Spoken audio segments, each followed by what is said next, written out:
The giant meeting hall shimmered with strange lights from alien technology. Hundreds of different species filled the room. Some had scales, others had tentacles, and many floated in the air. This was the Galactic Council, where the most powerful beings in the galaxy made their decisions. Ambassador Karen Price stood at the speaking platform. Her brown hair was pulled back tight. Her blue uniform looked plain next to the colorful aliens around her. She cleared her throat and began to speak. "The Council must investigate the destruction of our colonies," she said. Her voice was steady but tired. 3 human worlds have gone dark. 10,000 people are missing. A ripple of clicks and hisses moved through the crowd. It was laughter, alien laughter. The Zephyrian leader floated forward. His crystal body sparkled like diamonds. "Perhaps your primitive technology failed again," he said. His voice sounded like breaking glass. "Humans always blame others for their mistakes." More laughter filled the room. Karen's hands turned into fists, but she kept them at her sides. Beside her, John Martinez watched his wife struggle. He was Earth's military expert, and he knew what the destroyed colonies meant. It wasn't equipment failure. Something had attacked those worlds. Something big. "We have evidence of weapon signatures," Karen continued. "Energy patterns we've never seen before. The colony sent warnings about ships coming from empty space." The 6-armed Korvac ambassador waved 2 of his hands. "Empty space? How silly. Everyone knows the old stories about void hunters are just myths. Stories to scare children."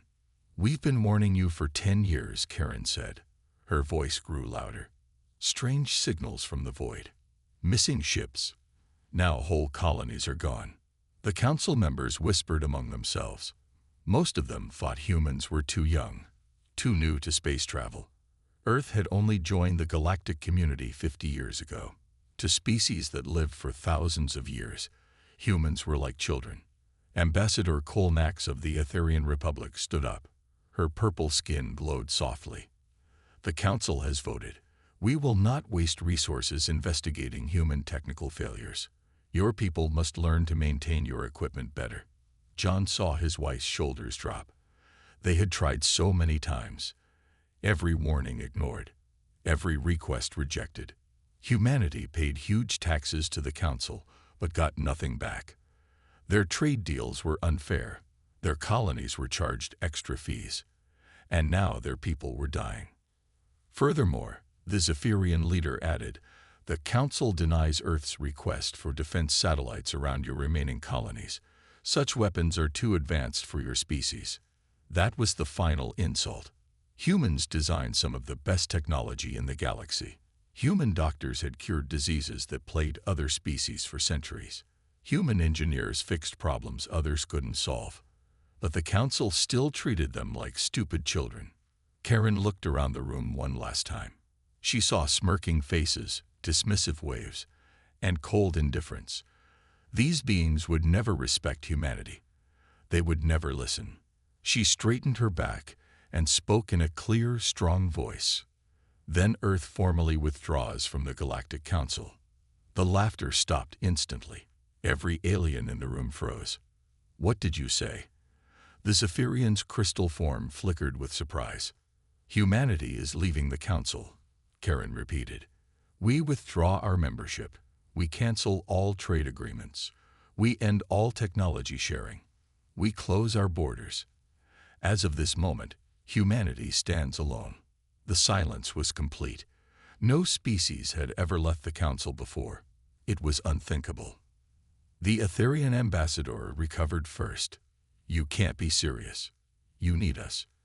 Your tiny species would collapse without our support." John stepped forward to stand beside his wife. "We'll take our chances," he said. Together, they turned and walked toward the exit. Their footsteps echoed in the giant hall.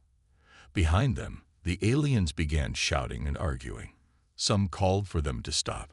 Others said good riddance. Karen and John didn't look back. They had made their choice. Humanity would go it alone. The galaxy had no idea what it had just lost. Captain Paul Rogers stared at his ship's communication screen. Message after message poured in from his Alterian clients. They all asked the same thing. Why was he canceling their deliveries?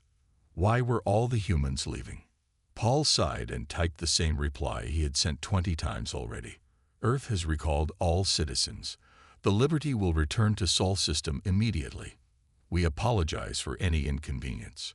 His cargo hold was still full of Alterian silk and rare metals, worth millions of credits. But none of that mattered now. The order from Earth was clear. Every human in space must come home. No exceptions. The bridge door slid open. His crew filed in, looking confused and worried.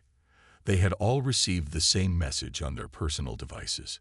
Pack everything. Leave now. Don't look back. Captain, what's happening? Asked Maria, his navigator. She had worked on alien stations for 15 years. This ship was her home. Earth withdrew from the Council, Paul said simply. We're on our own now. Time to go home.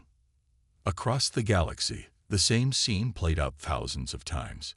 Human ships changed course. Trade routes that had run for decades suddenly went quiet. Space stations that depended on human supplies found their shelves empty. On the mining world of Kepler 442 bits, Lisa Johnson looked out at the massive thorium extraction machines. They hummed with power, pulling precious fuel from deep underground. In 2 hours, she would shut them all down. The Gorvac administrator scurried toward her on his 6 legs. His purple scales looked dull with worry. Manager Johnson, please explain. Why are your people leaving? The mines will stop without human supervision.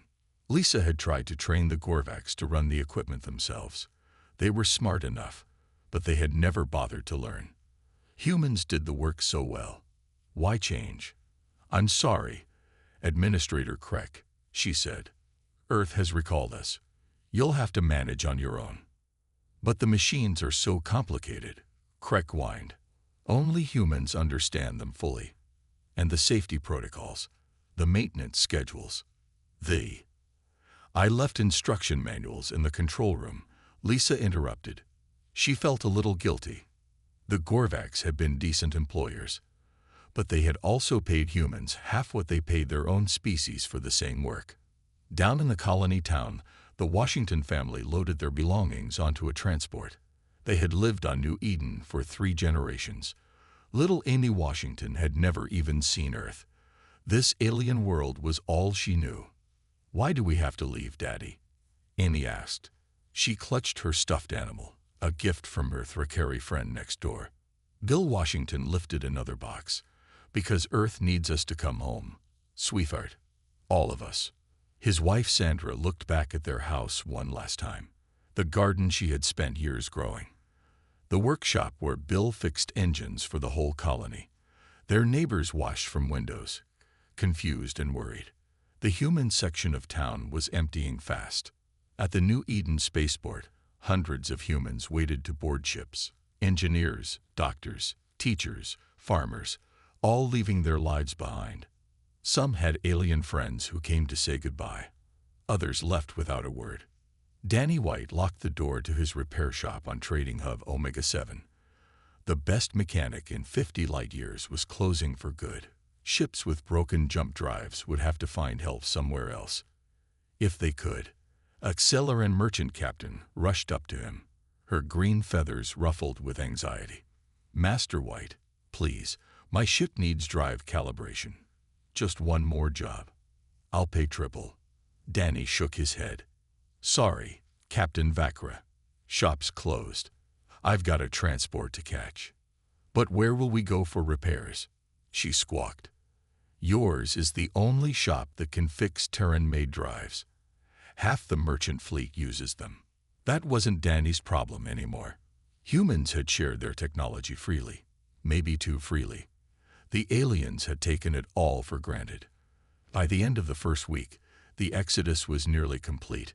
Human ships formed long convoys heading back to Sol system. Behind them, alien worlds began to realize what they had lost. Supply chains started breaking. Schedules fell apart. Equipment began to fail.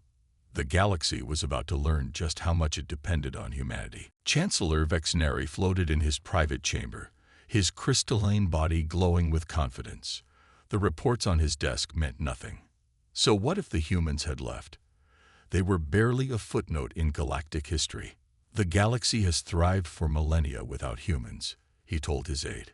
We will hardly notice their absence. 1 week later, his confidence began to crack. The first signs appeared in small ways. Delivery schedules slipped. Some equipment needed repairs that took longer than usual. Messages traveled slower through the quantum communication network. Sir, his aide reported nervously, the network is experiencing failures. Several relay stations have gone offline. Then fix them. Vexneri snapped. We can't, sir. The human technicians who maintained them are gone. No one else knows how to repair the quantum processors. By the second week, the cracks became breaks. The famous Omega-7 trading hub reported chaos. Without Danny White's repair shop, dozens of ships sat stranded with broken jump drives. Trade slowed to a crawl. The Alterian silk market collapsed. Human traders had managed the complex supply chains that moved goods across the galaxy.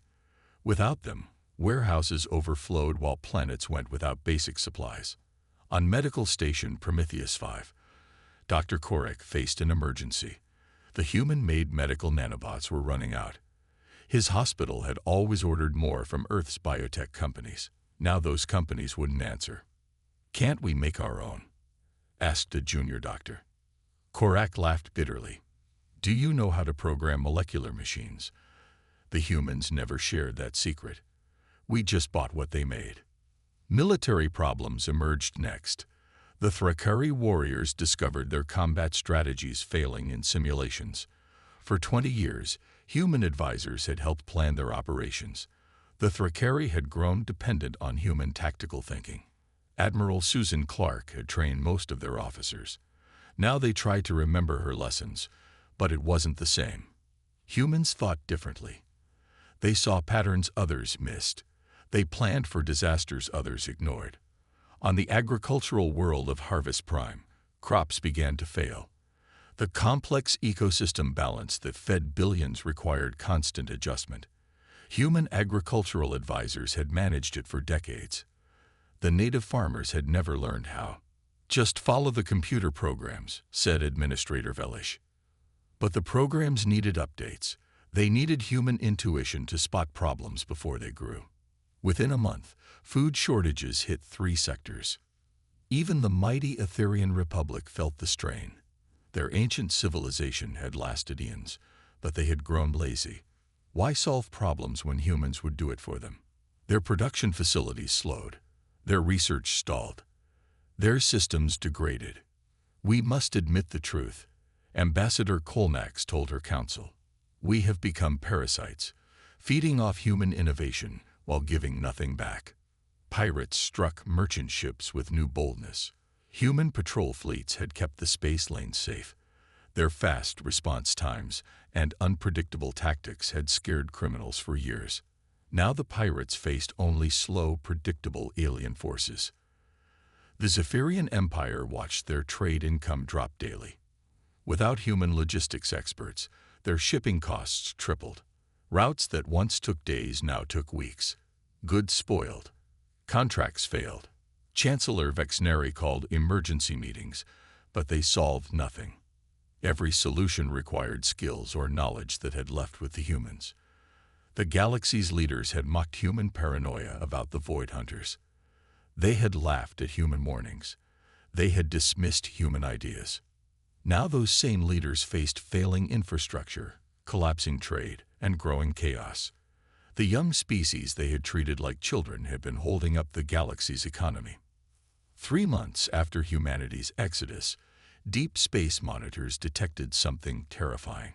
Massive energy signatures in the void between galaxies, signals that matched human warnings from years ago. Dr. Amy Foster had been right. Her research, once mocked as paranoid fantasy, now looked prophetic. The Void Hunters were real. They were coming. And the galaxy had driven away the only species that saw them coming. In council chambers across the galaxy, leaders faced a terrible truth. They needed humanity back. The question was, Would humanity listen? The Void Hunters moved through empty space like hungry shadows. They had no physical form that scanners could properly read, just massive dark shapes that bent light around them. Energy readings spiked wherever they passed. Entire stars flickered and dimmed. Deep Space Monitoring Station Alpha 9 sent out the first confirmed reports. The operator, a scaled draconi named Sector, could barely believe his instruments. The energy signatures matched Dr. Amy Foster's predictions perfectly. Every detail she had warned about was happening. On Earth, Dr. Foster sat in her new laboratory. She didn't feel satisfaction at being proven right. Too many people had died on those destroyed colonies. Her warnings could have saved them if anyone had listened. Her assistant handed her the latest readings from the alien monitoring stations. "They're panicking out there," he said. "Every species is screaming for help." Amy nodded. They should have thought of that before they laughed at us. The Galactic Council held emergency session after emergency session. The grand chamber that once echoed with dismissive laughter now buzzed with fear. Species that had existed for thousands of years faced something they couldn't understand or fight.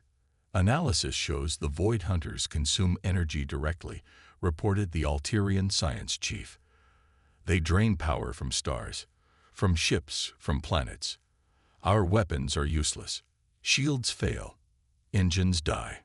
Chancellor Vexneri's crystalline form had lost its proud glow. "What about the human research? Dr. Foster's work?" "Classified and locked on Earth," someone replied. "The humans took everything when they left." The first Void Hunter attack came at the edge of Zephyrian space. 3 patrol ships investigated the strange readings. They lasted 12 seconds.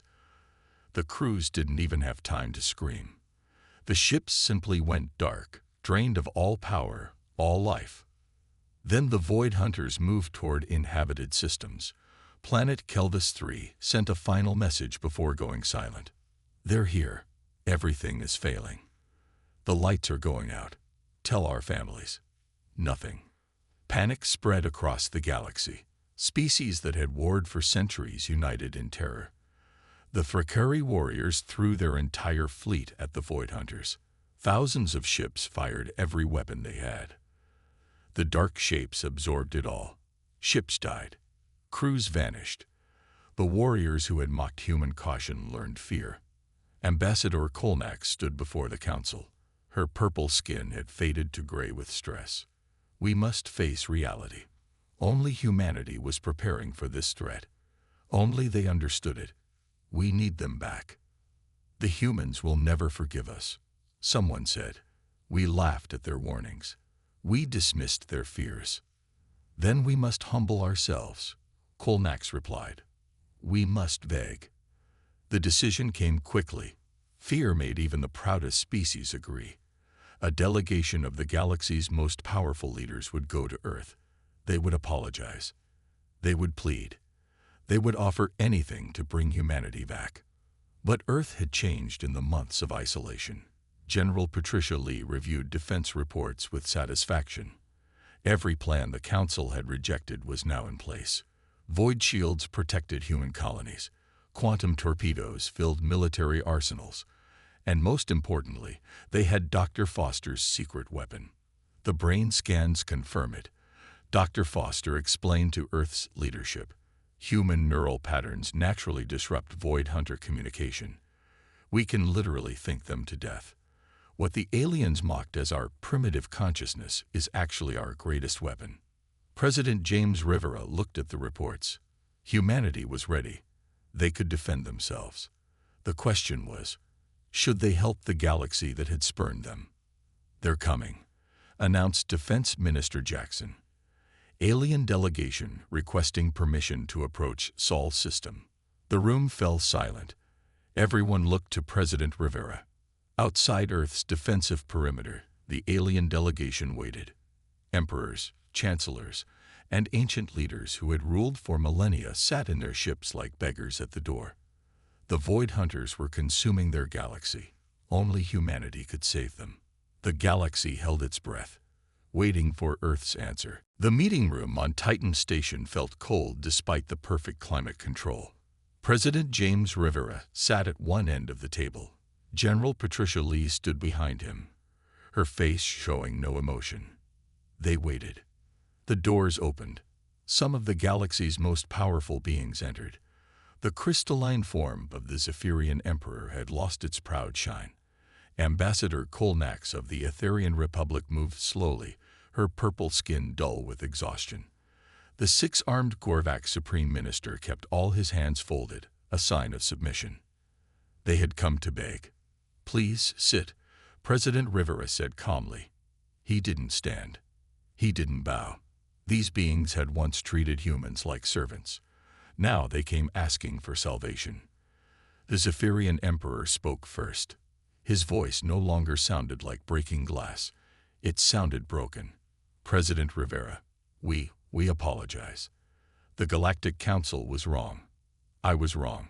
We should have listened to your warnings." General Lee watched them carefully. These aliens ruled over territories spanning thousands of star systems. They commanded fleets of millions.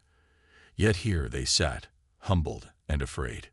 "The Void Hunters have taken 12 systems already," Kolnax added. "Billions are dead. Our weapons are useless. Our defenses fail. Only Earth seems prepared." President Rivera leaned back in his chair. "Yes, we're prepared. We've been preparing for years while you laughed at us." The Gorvak minister's scales turned pale blue with shame. "We called you paranoid. We said the Void Hunters were myths. We were fools." "You were more than fools."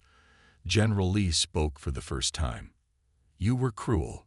You taxed our colonies into poverty. You stole our innovations. You paid us less for the same work. You treated us like stupid children." The room fell silent. The aliens couldn't deny it. Everything she said was true. "But now you need us," President Rivera continued. "Your mighty empires are falling. Your ancient civilizations face extinction, and you come here begging humans to save you." The Thrakari war chief growled low in his throat, not from anger, but from humiliation. His warrior race had never begged anyone for anything. "What do you want from us? Name your price." "Anything." President Rivera stood and walked to the window. Outside, Earth's defense fleet patrolled in perfect formation. Void shields shimmered around the ships. Weapons designed by humans, built by humans, operated by humans. "We want equality," he said finally. "Real equality. Not the fake partnership we had before." He turned back to the delegation. "Humans will lead the defense against the Void Hunters. Our tactics, our strategies, our command. No questioning, no dismissing our ideas as primitive human thinking." "Agreed," the Emperor said quickly. "We want fair trade agreements. No more exploitation. No more unfair taxes on human colonies. Equal pay for equal work across all species." "Yes, yes," Kolnax nodded desperately. "Anything else?" General Lee stepped forward. "Your technology. All of it. No more secrets. You've been using human innovations while keeping your own advances hidden. That ends now." The aliens exchanged glances. They had hoarded their scientific knowledge for millennia. But what choice did they have? "And one more thing," President Rivera added. "The Galactic Council needs restructuring. Humans get permanent seats on every committee. Our voice equals any species, regardless of age or size." The Zephyrian Emperor's form flickered. Once, he would have laughed at such demands. Now he simply said, "We accept all terms." Chris Baker entered the room carrying a datapad. He was one of the last human ambassadors who had witnessed the galaxy's dismissal of humanity. Now he would witness their surrender. "The treaty is ready," he announced. "Sign it, and humanity returns to the galaxy. Refuse, and we defend Earth alone." One by one, the alien leaders signed. Each signature represented thousands of years of pride being set aside. The galaxy's greatest powers bowing to the species they had once mocked. President Rivera watched them sign. He felt no joy in their humiliation, But humanity had learned a valuable lesson. Sometimes you had to walk away to prove your worth. Sometimes you had to let others fall to show them they needed you. The last signature was complete. The galaxy's fate now rested in human hands. Captain Mike Davidson stood on the bridge of the warship Perseverance. Through the view screen, he watched human fleets emerge from jump space. Hundreds of ships appeared like stars coming to life. After months of isolation, humanity was returning to the galaxy. But this time, they returned as leaders. "All ships, form up on my position," Davidson commanded. "We jump to Sector 7 in 10 minutes. Below in engineering, Jennifer Smith worked with her team to install void shields on Allied ships. The Alterian vessel docked beside them looked primitive compared to human technology. Its crew watched her work with desperate hope. "These shields will protect you from Void Hunter energy drain," she explained to the Alterian captain. "But you must follow our frequencies exactly. No modifications." The captain nodded quickly. "We understand. We will do whatever you say." Across the galaxy, similar scenes played out. Human engineers upgraded alien ships. Human tacticians retrained alien crews. Human medics distributed the neural boosters that would help other species resist Void Hunter influence. Dr. Kevin Brown led the most important project. In a secure lab on Mars, he worked with volunteer aliens to test his theory. Human brain patterns disrupted Void Hunter communication. But could they teach this ability to others? "Focus on chaos," he told the Thrakari warrior. "Don't think in straight lines. Let your thoughts scatter like human thoughts do." The warrior struggled. His species had spent millennia training for discipline and order. Chaos felt wrong. But as another Void Hunter attack destroyed a Thrakari colony, he tried harder. On the front lines, Admiral Nancy Rodriguez took command of the combined fleet.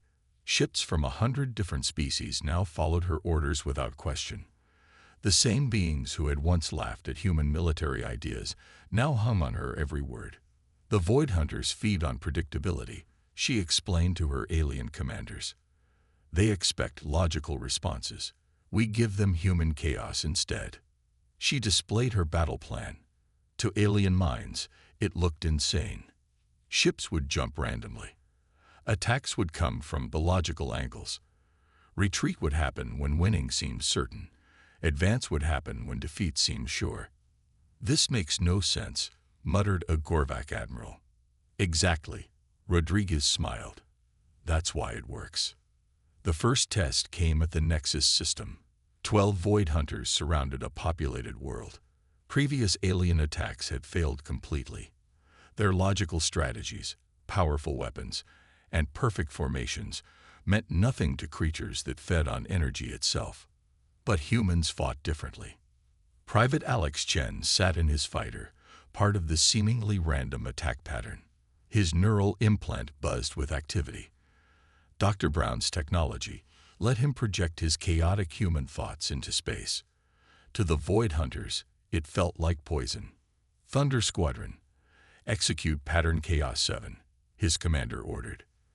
The human fighters dove in impossible directions. They fired at empty space. They ran when they should fight. They fought when they should run. The alien pilots following them could barely keep up. But it worked. The Void Hunters recoiled. Their shadow forms writhed in confusion. They had consumed the thoughts of 1,000,000 orderly species. Human chaos hurt them. It disrupted their hunger. It scattered their focus. "Now," Admiral Rodriguez commanded, "all ships, quantum torpedoes, random spread." The weapons Earth had developed while isolated proved their worth. Quantum torpedoes didn't just explode. They created probability chaos, zones where physics went mad. The Void Hunters, beings of pure energy pattern, couldn't exist in such chaos. One by one, the shadows began to dissolve. On Earth, President Rivera watched the battle feeds. Beside him, Dr. Amy Foster allowed herself a small smile. Her research, once mocked, was saving the galaxy. "They're retreating," General Lee reported. "The Void Hunters are actually retreating." Across the galaxy, cheers erupted. The impossible had happened. The unstoppable force had been stopped, and humans had done it. But Captain Davidson knew this was just the beginning. "Don't celebrate yet," he told his crew. "We've got a whole galaxy to save." The real work was just starting. But for the first time since the crisis began, the galaxy had hope. They had humans. The Battle of the Galactic Core began with 10,000 ships from every major species. At the center of the formation, Admiral Nancy Rodriguez commanded from the Earth battleship Defiance. Around her, the greatest fleet ever assembled waited for orders. Remember, she broadcast to all ships, "Think human. Act human. Chaos is our weapon." The Void Hunters had gathered at the galaxy's heart. Hundreds of the shadow creatures fed on the core's massive energy. If they consumed it completely, every star in the galaxy would begin to die.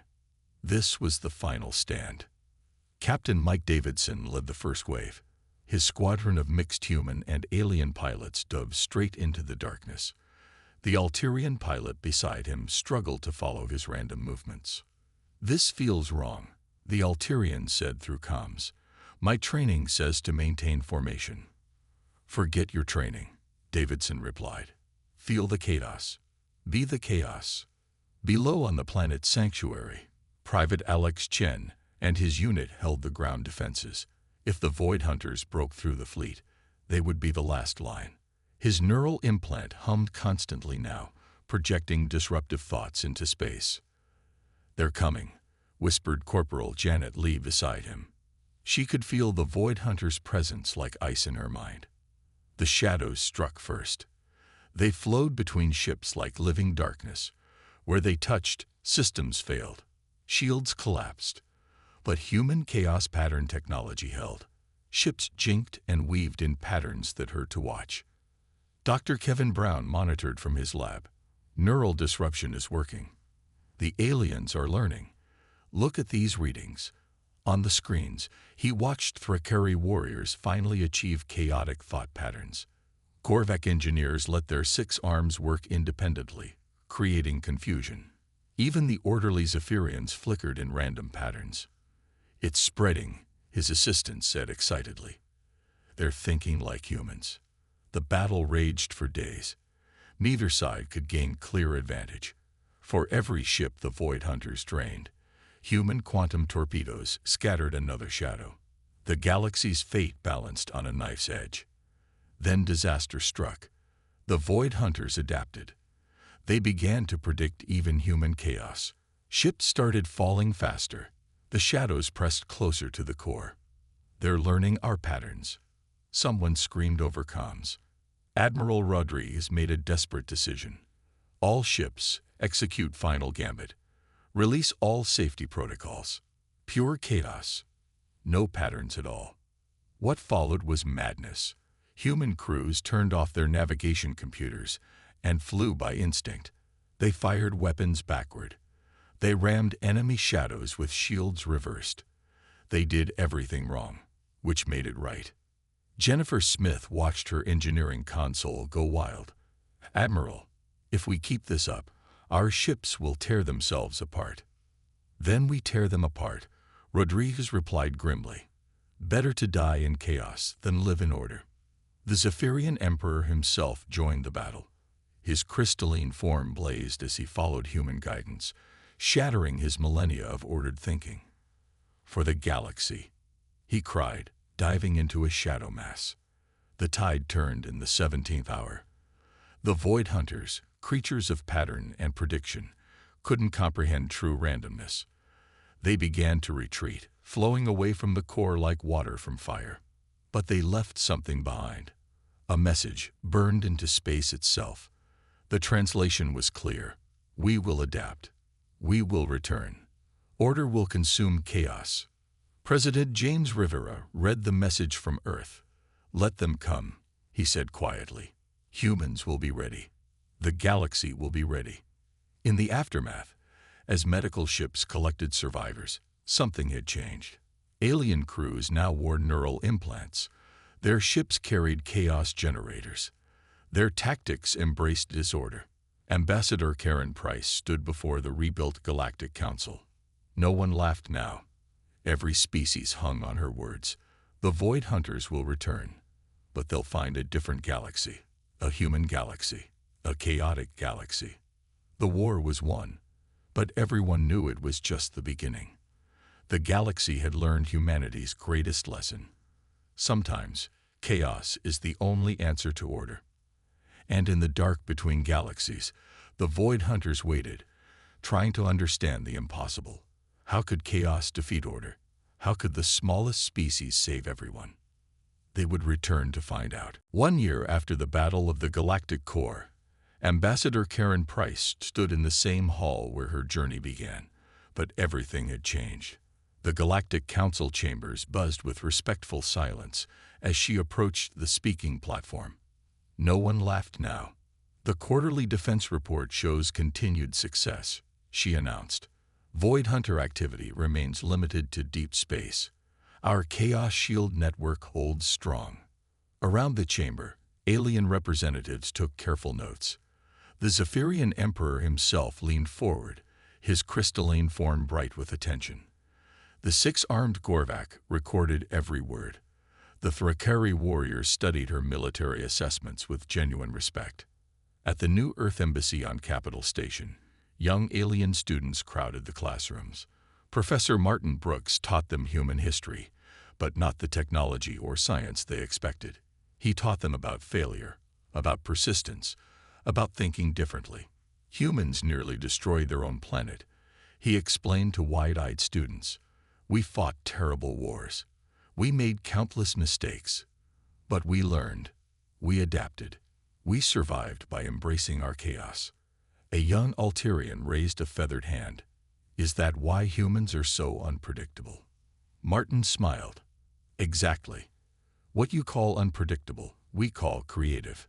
What you call chaos, we call opportunity." On the frontier worlds, human and alien settlers worked side by side. The old colonial taxes were gone. Fair trade agreements meant prosperity for all. On New Haven, the Washington family had returned, but this time as equals, not second-class colonists. Bill Washington worked with his Thrakari neighbor to build a new school.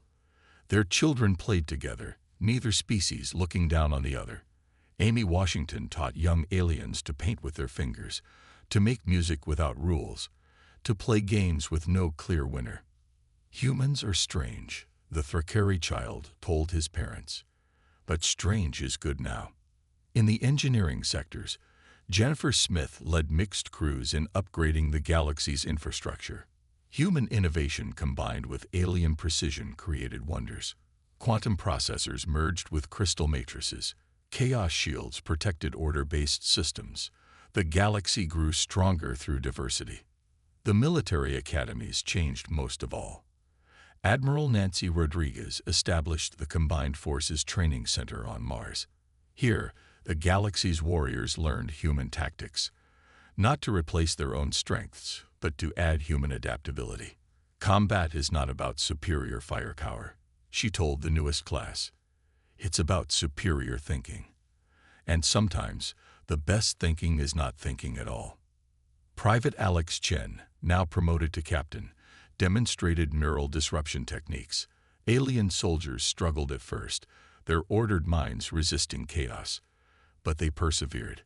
The memory of the Void Hunters motivated everyone.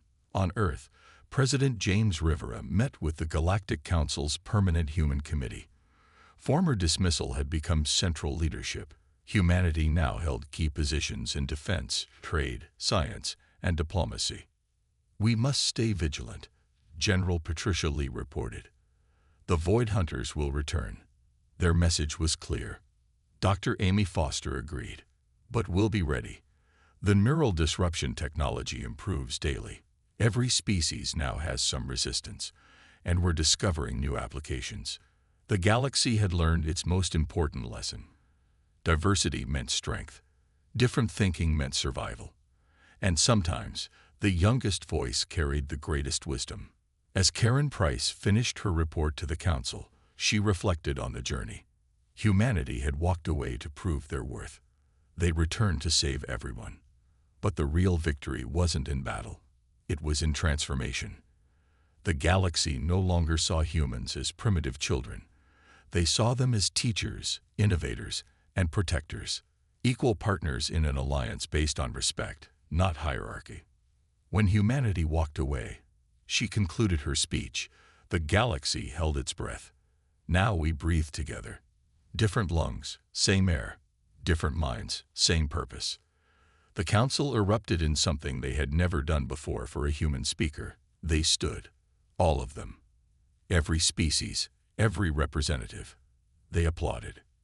In the space between stars, the Void Hunters waited and watched. They would return, but they would find something they could never understand or defeat. They would find unity in chaos. They would find strength in difference. They would find that the galaxy had become human, and humanity had become the galaxy.